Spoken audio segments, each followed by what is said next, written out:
ये आपका वर्क होता है। Work, if our force is constant then work is force and dot product of displacement, ये होता था। और इसका भी यूनिट क्या होता था? जूल होता है। Newton metre is called joule also. ये हमने पहले देखा था। और वहां पे एक पावर के लिए, पावर जो होता है, पावर होता है that is work done by time. Work done by time is called power, या D W small work by D W by D T is called, this is our small work, so D W by D T is called power. So work का यहाँ पे value अगर D W हम डाल दें यहाँ पे, that is force multiplied by dot product of the displacement and divided by dt. So displacement divided by dt is called velocity. So power is the dot product of force and velocity. ये dot product है। और dot product जो भी quantity होता है वो scalar होता है। ये हम जानते हैं, dot product is scalar quantity. और ये जैसे वर्क भी है, ये भी डॉट प्रोडक्ट है, तो ये भी क्या है? Work is also a scalar quantity. Work is also scalar quantity. Scalar quantity, okay. तो वर्क भी आपका स्केलर क्वांटिटी है, पावर भी स्केलर क्वांटिटी है। यानी कि स्केलर क्वांटिटी का पहचान कैसे होगा? ये डॉट यहाँ जो लगा हुआ है, डॉट प्रोडक्ट है, that is the indication that it is scalar quantity. तो ये यहाँ पे जो भी हम वर्क की बात किए हैं, यहाँ पे हमारा फोर्स क्या है?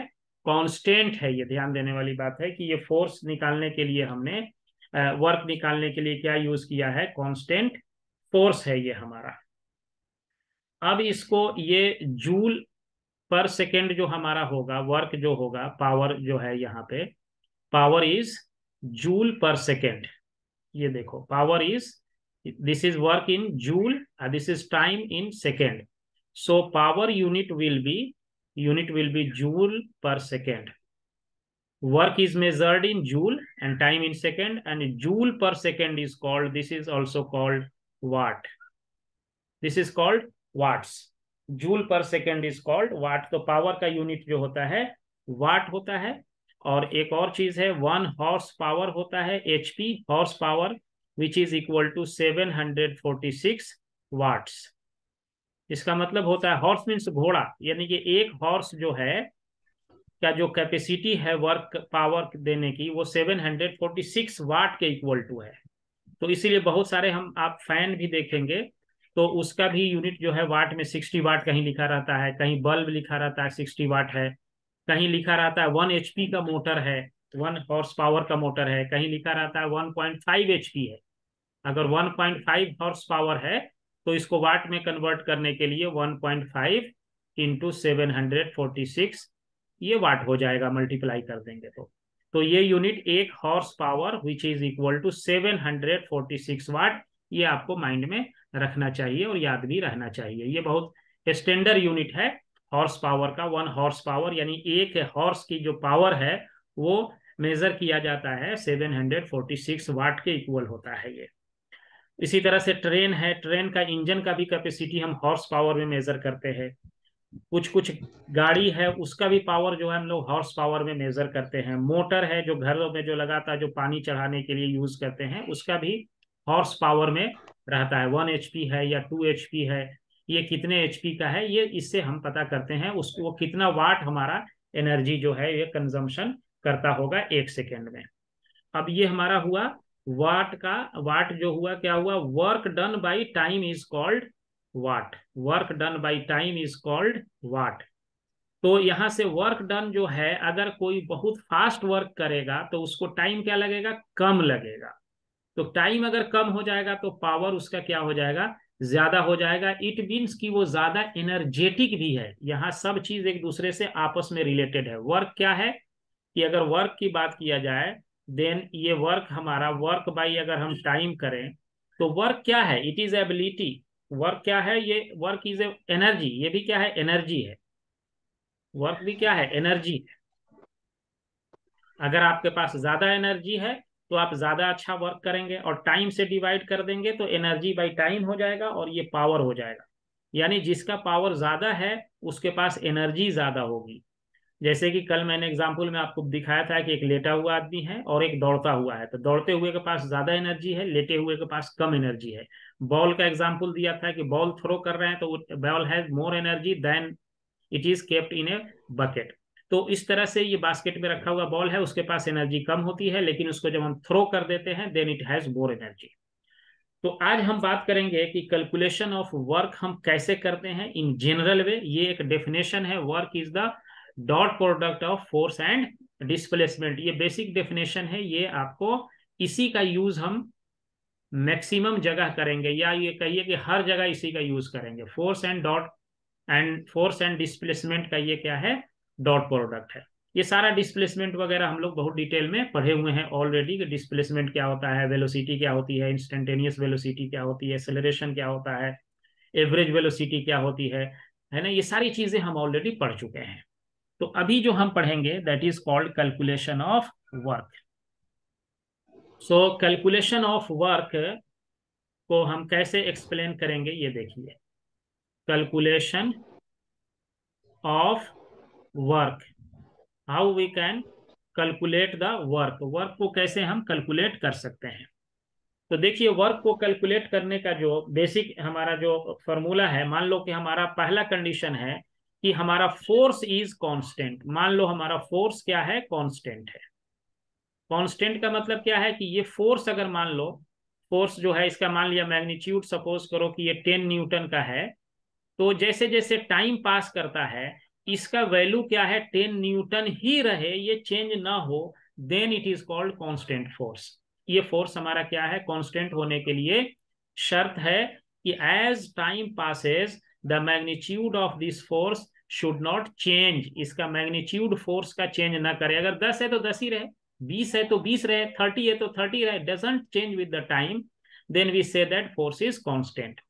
सो मान लीजिए कि एक हमारा ये ब्लॉक है, इस पे एक कांस्टेंट फोर्स ऐसे लगाया गया, और इस कांस्टेंट फोर्स के लगाने से सपोज करो कि इसमें जो है एक स्मॉल डिस्प्लेसमेंट, ये मान लो इसमें एक स्मॉल डिस्प्लेसमेंट यहां से इसका जो हुआ वो डी आर स्मॉल डिस्प्लेसमेंट हुआ। तो इस स्मॉल डिस्प्लेसमेंट के लिए जो वर्क होगा that work is called D W, and which is equal to force multiplied by displacement. ये स्मॉल वर्क डन हुआ ये। अब अगर आपको टोटल वर्क डन निकालना पड़े, इसमें टोटल वर्क डन अगर निकालना पड़े तो क्या करेंगे, इसको इंटीग्रेट करेंगे, ऐसे इंटीग्रेट करेंगे। और इस तरह से इंटीग्रेट करके जो है हम इसमें फोर्स को क्या माने हुए हैं, कांस्टेंट है, तो ये इंटीग्रेशन से क्या हो जाएगा, बाहर आ जाएगा। और डी आर है तो डी आर का इंटीग्रेशन सिंपली आर हो जाएगा। तो ये टोटल वर्क डन हमको निकल जाएगा, यानी एफ डॉट आर निकल के आएगा, which is equal to W work. यानी ये फोर्स इधर ही है और डिस्प्लेसमेंट इधर, मान लिया यहाँ हमने इसको स्मॉल डिस्प्लेसमेंट से लेके ये टोटल डिस्प्लेसमेंट आर तक इसको शिफ्ट किया गया है। Then your work will be F dot D R. अब मान लिया जाए कि जरूरी तो नहीं कि हर बार ये फोर्स आपका ऐसे ही मिल जाएगा, कि ये फोर्स आपका ऐसे मिल जाएगा कि हर बार पैरेलल हो, ऐसा कोई जरूरी नहीं है। हो सकता है कि ये जो हम फोर्स की बात कर रहे हैं, सपोज करें कि ये फोर्स मैंने इस पे ऐसे लगा दिया ब्लॉक पे, ये हॉरिजॉन्टल एक्सिस से ये थीटा बना रहा है, सपोज करो ये force is F, and object is moving in this direction. Object इस डायरेक्शन में जा रहा है, ये एक्स एक्सिस है हमारा, फोर्स ऐसे लगा और ऑब्जेक्ट इस डायरेक्शन में ऐसे जा रहा है एक्स एक्सिस में। तो अब इस केस में अगर हमको वर्क निकालना पड़ेगा इस कंडीशन में, इसके पहले वाले लेक्चर में भी मैंने इस चीज को डिस्कस किया था। तो इसमें देखिए आप कहेंगे कि एफ कॉस थीटा हो गया इधर एक कंपोनेंट, और इधर हो गया एक component F sine theta. Force का दो कंपोनेंट ब्रेक करेंगे, F cos theta and F sine theta. तो इसका जो एक कंपोनेंट इधर होगा, मान लिया ये आर जो है डिस्प्लेसमेंट हुआ है, तो इस केस में वर्क क्या होगा, फोर्स जो है, एंड ये क्या है, the component of force, the component of force in the direction of displacement, in the direction of displacement.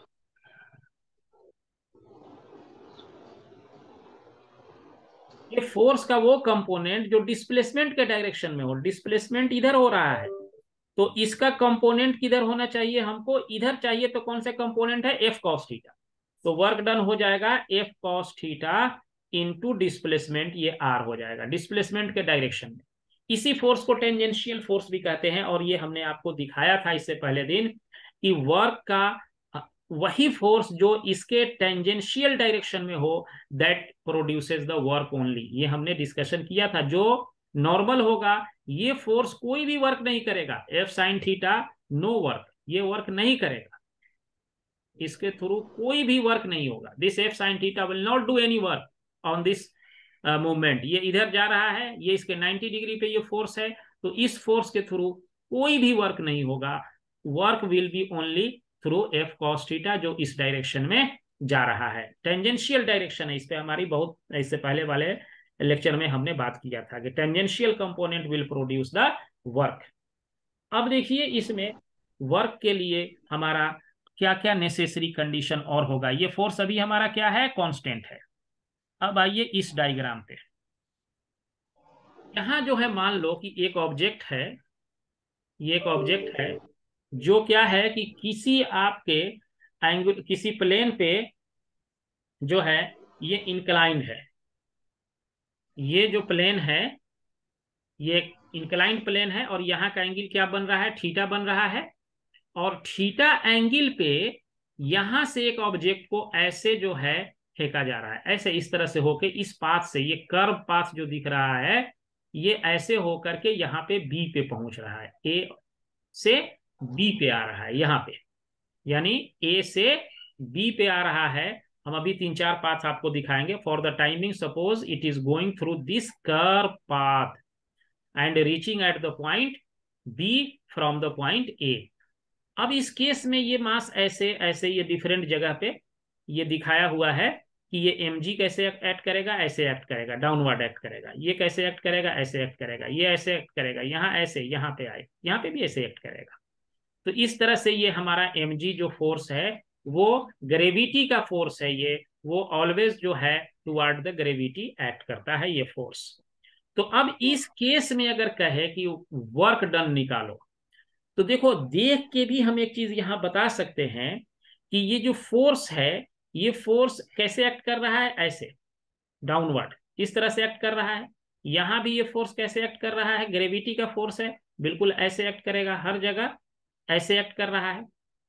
और फोर्स के डायरेक्शन में डिस्प्लेसमेंट कितना है, यहां से यहां तक देखो तो डिस्प्लेसमेंट क्या है, एच डिस्प्लेसमेंट है, ये यहां से यहां तक डिस्प्लेसमेंट कितना है, एच है। तो अभी वर्क का डेफिनेशन क्या बताए हैं, फोर्स और डिस्प्लेसमेंट का प्रोडक्ट को क्या कहते हैं, वर्क कहते हैं। लेकिन फोर्स किधर होना चाहिए, in the direction of displacement होना चाहिए। इस डिस्प्लेसमेंट के डायरेक्शन में फोर्स कितना एक्ट कर रहा है, mg एक्ट कर रहा है।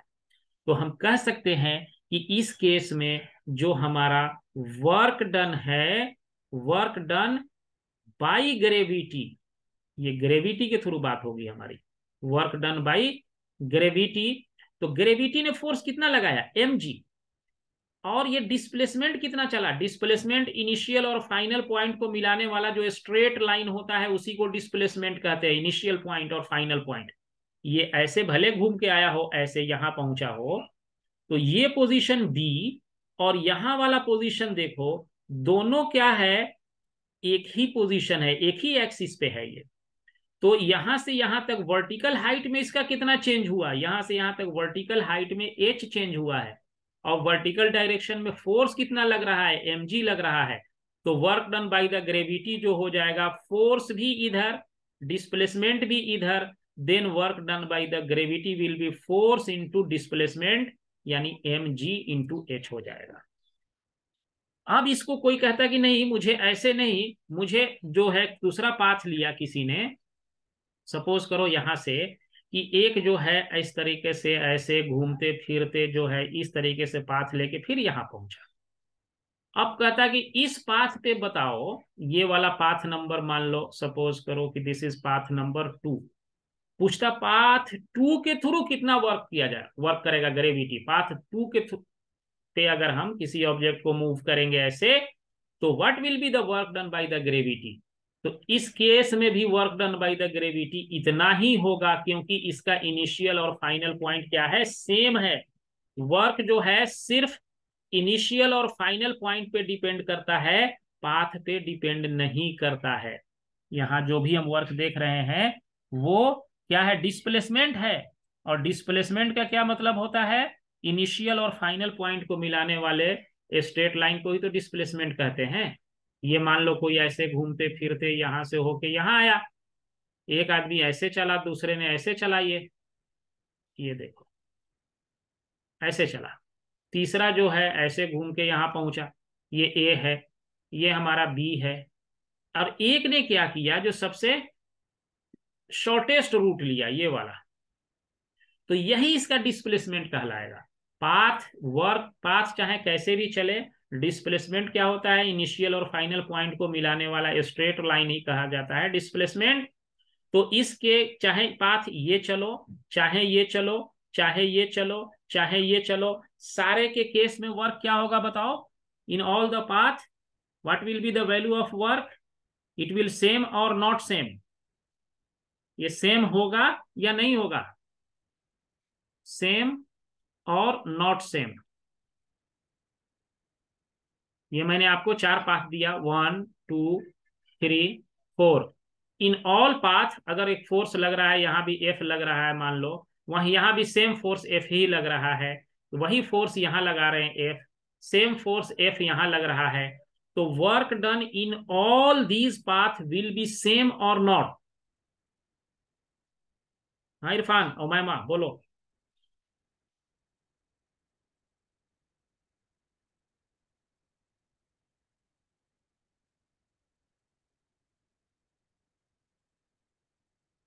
बोलो, वर्क सेम होगा या नहीं होगा। वर्क जो है, वर्क आपका क्या है, वो पाथ डिपेंडेंट नहीं है। इनिशियल पॉइंट और फाइनल पॉइंट सेम है, then work will be same if same force is applied. अगर फोर्स सेम अप्लाई किया जाए तो, अगर फोर्स चेंज कर देंगे तो फिर डिफरेंट हो जाएगा। लेकिन इनिशियल फाइनल पॉइंट सेम है, सेम फोर्स हम लगा रहे हैं, then work will be same. Okay, तो इसको हम लोग कहते हैं, इस ये एक प्रॉपर्टी है कि अब मान लिया जाए कि इसी ऑब्जेक्ट को अगर हम, मान लिया किसी ऑब्जेक्ट को यहां से ऐसे ले जाते ऊपर एच हाइट तक, और फिर एच हाइट फिर यहीं लेके चले आते नीचे, तो इनिशियल एंड फाइनल पॉइंट क्या हो गया, सेम हो गया। या ऐसे मान लो ये घूम के जाता, ऐसे सर्किल में आता और फिर यहीं पहुंच जाता, तो इस केस में वर्क क्या हो जाता, work done in round trip. किसको कहते हैं, राउंड ट्रिप, यानी घूम के फिर वहीं पहुंच जाए, इज जीरो। क्यों जीरो है, क्योंकि इसमें डिस्प्लेसमेंट नहीं है, जहां से चला वहीं पहुंच गया, तो इसमें डिस्प्लेसमेंट नहीं है। और ऐसा केस अगर आ जाए तो इस तरह के फोर्स को एक स्पेशल नाम से जानते हैं, कि अगर ऐसा फोर्स हो गया, then this type of force is called conservative force. Conservative force, ऐसे फोर्स को कंजर्वेटिव फोर्स कहते हैं। अगर इस तरीके का आपका फोर्स हो जाए जिसमें राउंड ट्रिप में वर्क डन अगर जीरो हो गया, तो हम कहेंगे कि the force acting is called conservative force. अब दूसरा एग्जांपल देखिए, जिसको हम वेरिएबल फोर्स की बात करेंगे। यहां फोर्स हमारा क्या था, कांस्टेंट था। कंपटीशन में जाता है work done by variable force, constant force का हो सकता है कि ना पूछे, बट वेरिएबल फोर्स के क्वेश्चंस पूछे जाते हैं। Work done by variable force का क्या मतलब होता है, इसको अभी हम समझेंगे। ये मान लो कि ये एक स्प्रिंग है, जो कि वॉल के एक साइड में ये अटैच है स्प्रिंग, और दूसरा एंड इस किसी ब्लॉक से यहाँ अटैच है, किसी ब्लॉक से यहाँ पे अटैच है, अटैच किया हुआ है। यहाँ नीचे का जो पोर्शन है, जो ग्राउंड है, यहाँ पे मान लेते हैं कि फ्रिक्शन नहीं है, यहाँ भी मानते हैं फ्रिक्शन नहीं है। ये अभी इसका नेचुरल लेंथ, यानी नेचुरल लेंथ का मतलब होता है कि स्प्रिंग में किसी तरह का खिंचाव, कंप्रेशन या दब कंप्रेशन या एक्सटेंशन नहीं है। स्प्रिंग में हम कुछ भी इसको ऐसा नहीं कर रहे हैं, ना तो इसको हम दबा रहे हैं इधर, ना ही इसको खींच रहे हैं। स्प्रिंग जैसे घर में जो स्प्रिंग होती है वही है ये भी। इसको हम क्या करते हैं कि मान लो इसको ऐसे ही छोड़ दिए हुए हैं, तो उस समय इसका हमने मान लिया कि ये नेचुरल लेंथ पे है, यानी एक्स इक्वल टू 0 मानते हैं। इस in this condition our spring is at natural length. अब क्या किया गया कि इस पे एक फोर्स लगा करके इधर इस डायरेक्शन में इसको खींचा गया, ये यहां आ गया। अब ये स्प्रिंग क्या होगी, देखो यहां ज्यादा पास पास था इसका, अब यहाँ पे स्प्रिंग फैल गई है। तो ये ए जगह जो था, ये जहां ये ए जो पोजीशन था, जो नेचुरल लेंथ था, अब वो हमारा लेंथ क्या हो गया, ये हमारा natural length X equal to, अब ये नहीं रहा इसका नेचुरल लेंथ, पहले जो एक्स इक्वल टू 0 था that is the natural length. Now it is it is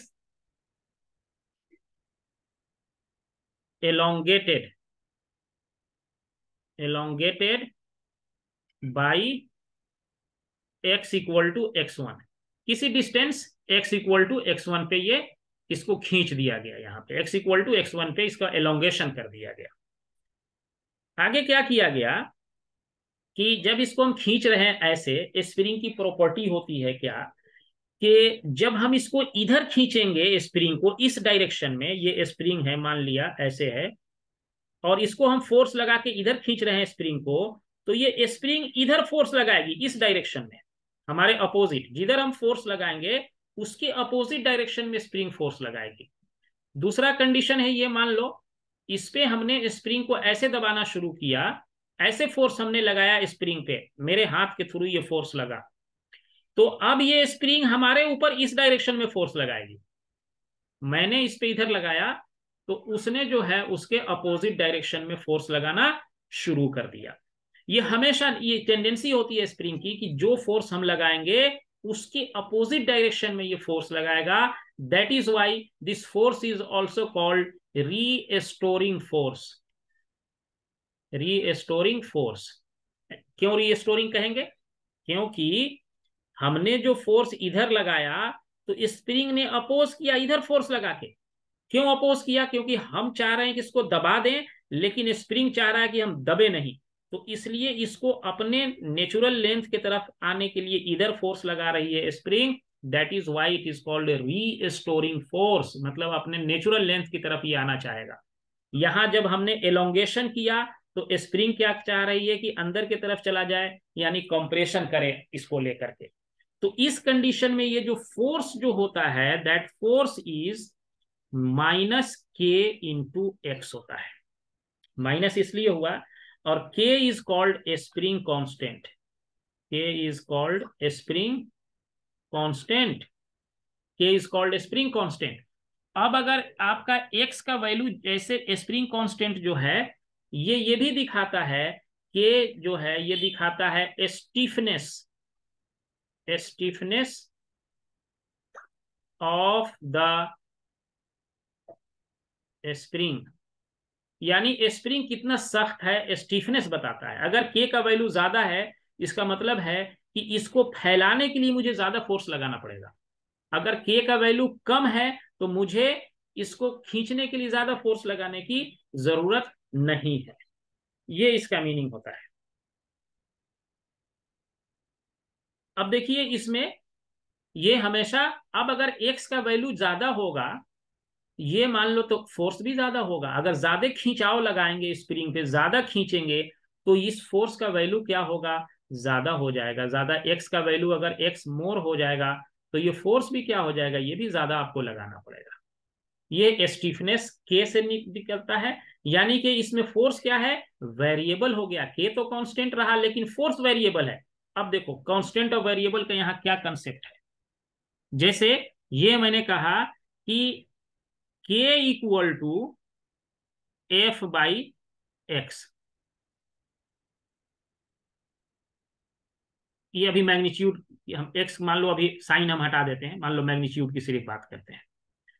अब मान लो कि अगर फोर्स ज्यादा होगा तो ये डिस्प्लेसमेंट भी क्या होगा, ज्यादा होगा, तब इन दोनों का रेशियो क्या हो जाएगा, कांस्टेंट होगा। ये फोर्स कम रहेगा तो स्प्रिंग ये फैलेगी भी कम, तो इन दोनों का रेशियो क्या हो जाएगा, कांस्टेंट हो जाएगा। इसीलिए के क्या है यहाँ, कांस्टेंट है ये। अब जब इसको हम इधर मान लो कि हमने इसको एलोंगेट किया, तो अब इस केस में अगर हमें वर्क निकालना पड़ेगा स्प्रिंग के केस में यहाँ पे, तो इस वर्क को आप कैसे कैलकुलेट करेंगे, ये देखिए हम यहीं पे आपको दिखाते हैं इस वर्क को कैलकुलेट करने का।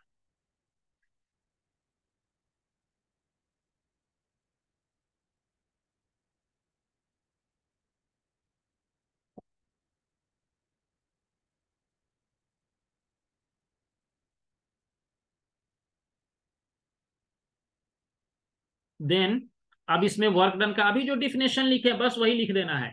What is the definition of work, D W is F dot D are, और इसको क्या कर देना है, इंटीग्रेट कर देना है।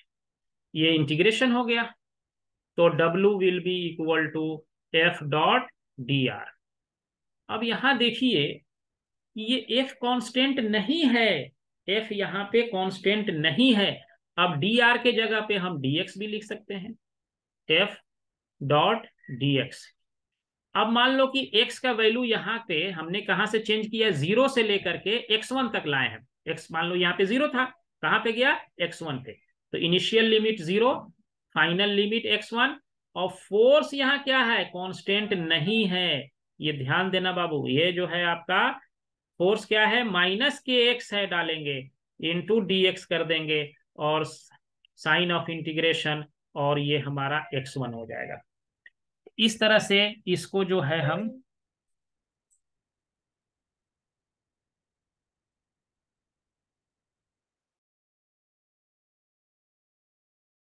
तो जो है ये वर्क हमारा, फोर्स का वैल्यू डाल दिया, आप कुछ नहीं, सीधे इसको इंटीग्रेट कर दो और कुछ नहीं करना है।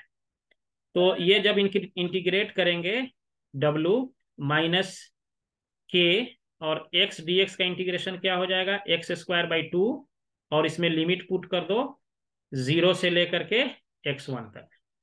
तो ये आपका हो जाएगा, इसको जब आप सॉल्व करोगे तो कितना हो जाएगा, माइनस हाफ के एक्स वन स्क्वायर हो जाएगा। तो यानी कि ये वर्क डन किसके थ्रू होगा, वर्क डन बाई स्प्रिंग होगा, not by me. Work done by spring जो वर्क करेगा इस पे, वो जो हो जाएगा माइनस के x1 स्क्वायर हो गया। यानी अगर आपने इस स्प्रिंग को, नेचुरल लेंथ इसका कितना था, नेचुरल लेंथ इसका जीरो था, x इक्वल टू जीरो पे था, तो हम इसको कहां ले गए, x इक्वल टू x1 पे ले गए।